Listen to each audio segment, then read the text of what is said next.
ಸ್ನೇಹಿತರೆ, ನಾನೊಂದು 3 ಜನ ಗೋಲ್ಡ್ ಕಮ್ಯುನಿಟಿ ಪಾರ್ಟಿಸಿಪೆಂಟ್ಸ್ನ ಮಾತಾಡಿ ನಾನು ಸಂದರ್ಶನ ಮಾಡಿ ಅಂತ ಹೇಳಿದೆ. ಅದರಲ್ಲಿ ರವಿ ಕಟ್ಟೇರಿ ಸ್ವಾಮಿ ಮತ್ತು ಶೈಲಜಾ ಮೇಡಮ್ ಇದ್ರು. ಶೈಲಜಾ ಅವ್ರನ್ನೇ ಕೇಳ್ತೀನಿ, ಹೇಗಿತ್ತು ಇವೆಲ್ಲ ಇಂಟರ್ವ್ಯೂಗಳು? ನಮಸ್ಕಾರ ಸರ್. ಸರ್, ಇವತ್ತಿನ ಒಂದು ಸಂದರ್ಶನ ಎಲ್ಲದೂ ಭಿನ್ನವಾಗಿತ್ತು ಸರ್. ಅಂದ್ರೆ ಮೊದಲೇದಾಗಿ ರವಿ ಸರ್ ಸಂದರ್ಶನದಲ್ಲಿ ಸೋಲುಗಳ ಬಗ್ಗೆ ಕೇಳ್ತಾ ಹೋದ್ರು ಸರ್. ಪ್ರಶ್ನೆಗಳು ಅವ್ರದ್ದು ಪ್ರಿಪ್ರೇಷನ್ ಚೆನ್ನಾಗಿತ್ತು ಸರ್. ಕ್ವಶನ್ ಪ್ರಶ್ನಿಸುವಂತ ಕೌಶಲ್ಯ ಉತ್ತಮವಾಗಿತ್ತು ಸರ್. ಹಾಗೇನೆ ಬಾಡಿ ಲ್ಯಾಂಗ್ವೇಜ್ ಕೂಡ ಅವರು ಎಷ್ಟೋ ಸುಧಾರಿಸಿಕೊಂಡಿದ್ದಾರೆ. ಪ್ರಗತಿ ಅನ್ನೋದು ಅವರ ಒಂದು ಸಂದರ್ಶನದಲ್ಲಿ ನನಗೆ ಕಂಡು ಬಂತು ಸರ್. ಓಕೆ. ಹಾಗೆ ಕಟ್ಟೆ ಏರಿಸ್ವಾಮಿ ಸರ್ ಅವರು ಕೂಡ ಅತ್ಯುತ್ತಮವಾಗಿ ಸಂದರ್ಶನವನ್ನ ಮಾಡಿದ್ರು ಸರ್. ಅಂದ್ರೆ ಅವರು ಮಾತಿನಲ್ಲಿ ಸ್ಪಷ್ಟತೆ ಇತ್ತು, ದೃಢತೆ ಇತ್ತು, ಪ್ರಶ್ನೆ ಕೇಳುವ ಕೌಶಲ್ಯ, ಯಾವುದೇ ಗೊಂದಲಗಳಿರ್ಲಿಲ್ಲ, ಸ್ಪಷ್ಟವಾಗಿ ಪ್ರಶ್ನೆಗಳನ್ನ ಕೇಳ್ತಾ ಹೋದ್ರು, ಸಮಾಧಾನವಾಗಿ ಅವರು ಒಂದು ಸಂದರ್ಶನವನ್ನ ನಡೆಸ್ಕೊಟ್ರು ಸರ್. ಅಂದ್ರೆ ಇಂದಿನ ಒಂದು ಸಂದರ್ಶನಕ್ಕೆ ಹೋಲಿಸಿದಾಗ ಇಬ್ರು ಸರ್ಗಳ ಪ್ರಗತಿ ಅಂತಕ್ಕಂಥದ್ದು ಅತ್ಯುತ್ತಮವಾಗಿ ಇತ್ತು ಸರ್. ಹಾಗೆ ಎದ್ದು ಕಾಣುವಂತೆ ಇತ್ತು ಸರ್. ಅಂದ್ರೆ ಇಂಥ ಸಂದರ್ಶನಗಳಲ್ಲಿ ಪಾಲ್ಗೊಳ್ಳೋದ್ರಿಂದ ಹೇಗೆ ನಮ್ಮಲ್ಲಿ ಇಂಪ್ರೂವ್ಮೆಂಟ್ ಆಗುತ್ತೆ ಅಂತ ನನ್ಗೆ ಈ ಒಂದು ಅವಲೋಕನದಿಂದ ಗೊತ್ತಾಯ್ತು ಸರ್. ಹಾಗೆ ನಾನು ಕೂಡ ಈ ಒಂದು 2ನೇ ಸಂದರ್ಶನ ಮಾಡಿದ್ರಿಂದ ಮೊದಲೇ ಸಂದರ್ಶನದಲ್ಲಿ ಸ್ವಲ್ಪ ಹಿಂಜರಿಕೆ ಭಯ ಆಯ್ತು ಸರ್. ಆದ್ರೆ ಈ ಸಂದರ್ಶನದಲ್ಲಿ ಹಿಂದೆ ಹೋಲಿಸ್ಕೊಂಡ್ರೆ ಅಷ್ಟೊಂದು ಭಯ ಅನ್ಸಿಲ್ಲ. ಆತ್ಮವಿಶ್ವಾಸದಿಂದ ನಾನು ಕೂಡ ಈ ಒಂದು ಸಂದರ್ಶನವನ್ನ ಮಾಡಿದೆ ಸರ್. ಹೀಗೆ ನಾವು ಬೆಳವಣಿಗೆ ಆಗ್ಬೇಕಂದ್ರೆ ತೊಡಗಿಸಿಕೊಳ್ಳುವುದು ಬಹಳ ಮುಖ್ಯ, ಇನ್ವಾಲ್ವ್ಮೆಂಟ್ ಅನ್ನೋದು ಬಹಳ ಮುಖ್ಯ. ಇಂಥ ಒಂದು ಸಂದರ್ಶನಗಳನ್ನ, ಮಾತಿನ ಕೌಶಲ್ಯವನ್ನ ಕಲಿಯೋದ್ರಿಂದ ಖಂಡಿತ ನಮ್ಮ ವ್ಯಕ್ತಿತ್ವದಲ್ಲಿ ಸಕಾರಾತ್ಮಕ ಬದಲಾವಣೆಯನ್ನ ನಾವು ನಿರೀಕ್ಷಿಸಬಹುದು ಸರ್. ಹಾಗೆ ಇಬ್ರು ಸರ್ಗಳಿಗೆ ಅಭಿನಂದನೆಗಳು ಸರ್. ತಮಗೂ ಧನ್ಯವಾದಗಳು. ಕಟ್ಟೇರಿ ಸ್ವಾಮಿ, ನಿಮ್ಗೆ ಹೇಗೆ ಅನಿಸ್ತ್ರಿ? ಸರ್, ನಮಸ್ಕಾರ ಎಲ್ರಿಗೂ.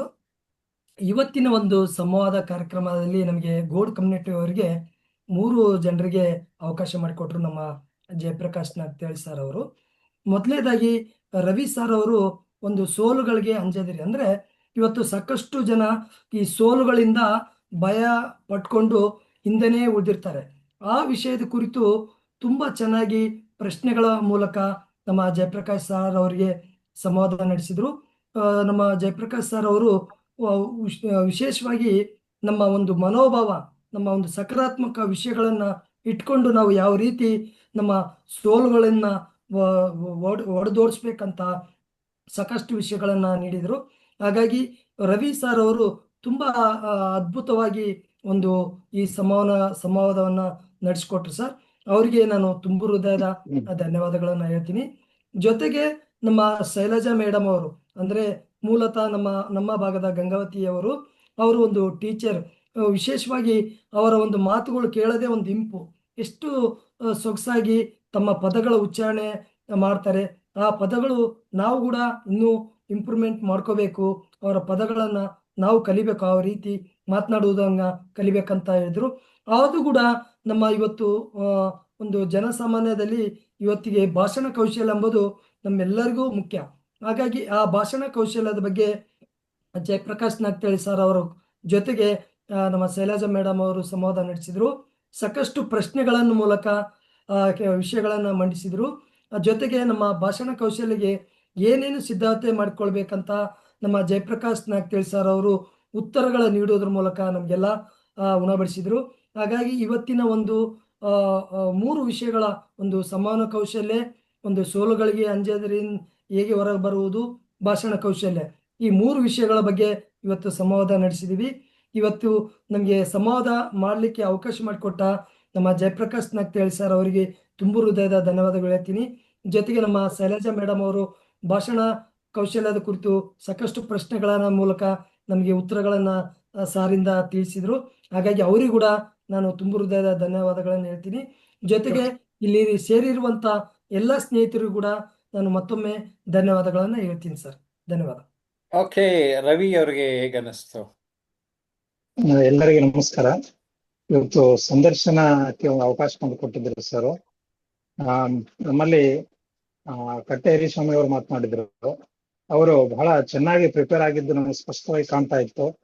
ಅವರು ಚೆನ್ನಾಗಿ ಪ್ರಾಕ್ಟೀಸ್ ಮಾಡಿಕೊಂಡು ಹೇಗೆ ಪ್ರಾರಂಭ ಮಾಡಬೇಕು, ಹೇಗೆ ಪ್ರಶ್ನೆಗಳನ್ನ ಕೇಳಬೇಕು ಅನ್ನೋದು ಸ್ಪಷ್ಟವಾಗಿ ಚೆನ್ನಾಗಿ ಕೇಳಿದ್ದಾರೆ. ಕೊನೆಗೆ ಎಂಡಿಂಗ್ ಮಾಡುವಾಗ ಒಂದ್ ಸ್ವಲ್ಪ ಅವರು ಪಾಸ್ ಆಯ್ತು. ಅದು ಬಿಟ್ರೆ ವೆರಿ ಗುಡ್, ಎಲ್ಲ ಫ್ಯಾಂಟಾಸ್ಟಿಕ್ ಆಗಿ ಮಾಡಿದ್ದಾರೆ. ಹಾಗೆ ಶೈಲಜಾ ಮೇಡಮ್ ಅವರು ಪಬ್ಲಿಕ್ ಸ್ಪೀಕಿಂಗ್ ಬಗ್ಗೆ ಸಂದರ್ಶನ ಮಾಡಿದ್ರು.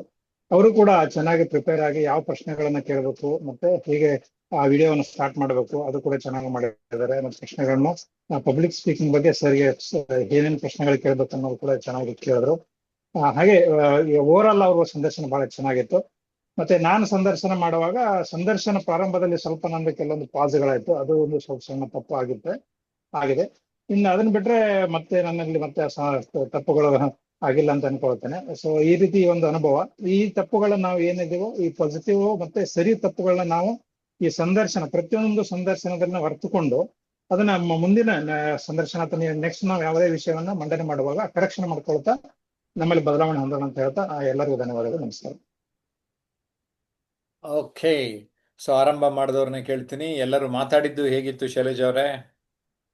ಸರ್, ಎಲ್ಲರೂ ಮಾತಾಡಿದ್ ಕೇಳಿದಾಗ ಎಲ್ಲರ ಒಂದು ಕಲಿಕೆಯಲ್ಲಿ ತುಂಬಾ ಪ್ರಗತಿಯನ್ನ ನಾನು ಗಮನಿಸಿದೆ ಸರ್.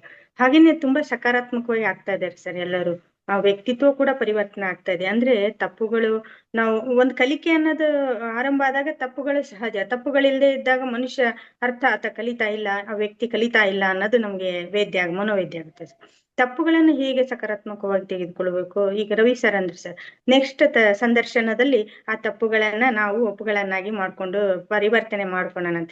ಈ ತರ ಒಂದು ಸಕಾರಾತ್ಮಕ ದೃಷ್ಟಿಕೋನ ಬಂದ್ಬಿಟ್ರೆ ಎಂಥ ಟೀಕೆಗಳನ್ನು ಕೂಡ ನಾವು ಸುಲಭವಾಗಿ ಎದುರಿಸ್ತೀವಿ, ಅಂತ ಸನ್ನಿವೇಶವನ್ನು ಕೂಡ ಮೀರುವಂತ ಒಂದು ಮನೋಭಾವ ಬರುತ್ತೆ. ಹೌದು ಸರ್, ಸಂದರ್ಶನದಿಂದ ವ್ಯಕ್ತಿತ್ವ ಕೂಡ ವಿಕಾಸ ಆಗುತ್ತೆ ಅನ್ನೋದು ನನಗೆ ಈ ಸಂದರ್ಭದಲ್ಲಿ ಅರ್ಥ ಆಯ್ತು ಸರ್.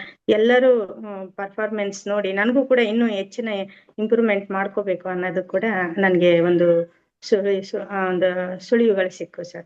ಅವುಗಳನ್ನ ನಾನು ಕೂಡ ನನ್ನ ನಂತರದ ಒಂದು ಸಂದರ್ಶನದಲ್ಲಿ ಅಳವಡಿಸಿಕೊಂಡು ಇನ್ನೂ ಅತ್ಯುತ್ತಮವಾಗಿ ತಮ್ಮನ್ನ ಸಂದರ್ಶಿಸುವಂತ ಕಲೆಯನ್ನ ಕಲ್ತ್ಕೊಳ್ಳೋದಕ್ಕೆ ಪ್ರಯತ್ನ ಮಾಡ್ತೀನಿ ಸರ್ ಅಂತ ಹೇಳ್ತಾ, ಈ ಸಂದರ್ಭದಲ್ಲಿ ನನ್ನ ಅಭಿಪ್ರಾಯವನ್ನು ವ್ಯಕ್ತಪಡಿಸಕ ತಾವು ಅವಕಾಶ ಮಾಡಿಕೊಟ್ರಿ ಸರ್. ಸದಾ ನೀವು ನಮ್ಗೆ ಬೆಂಬಲವಾಗಿರ್ತೀರಿ, ಪ್ರೋತ್ಸಾಹ ಮಾಡ್ತೀರಿ. ಅದಕ್ಕೆ ನಾವ್ ಎಷ್ಟು ಕೃತಜ್ಞತೆಯನ್ನು ಸಲ್ಲಿಸಿದ್ರು ಕೂಡ ಕಡಿಮೆ ಸರ್. ನಾವೆಲ್ಲ ತಮ್ಗೆ ಸದಾ ಚಿರಋಣಿ ಸರ್. ಧನ್ಯವಾದ ಸರ್. ಓಕೆ, ಧನ್ಯವಾದ, ನಮಸ್ಕಾರ.